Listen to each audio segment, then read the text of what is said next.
కృష్ణా జిల్లా అవనిగడ్డ నియోజకవర్గంలో సంక్రాంతి సంబరాలు అంబరాన్నంటాయి. ఇందులో భాగంగా రావివారిపాలెం గ్రామంలో రావి సురేష్ ఇంటి ముందు వేసిన ముగ్గు అందరినీ ఆకట్టుకుంటోంది. 500 మీటర్ల పొడవు, 30 రకాల వెరైటీలతో సంస్కృతులు ప్రతిబింబించేలా 25,000 ఖర్చుతో అతిపెద్ద సంక్రాంతి ముగ్గు మగువుల మనసులను దోచుకుంటోంది.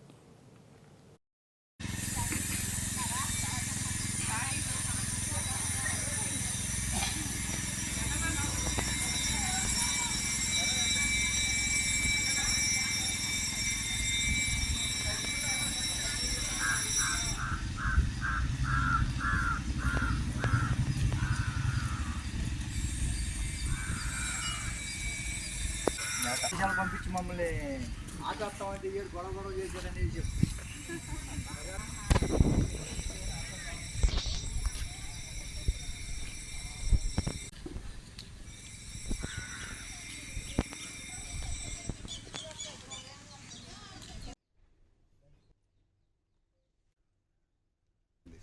మీరు ఊరిని యాక్షన్ చేయండి వేసేటప్పుడు తీసుకుంటాం.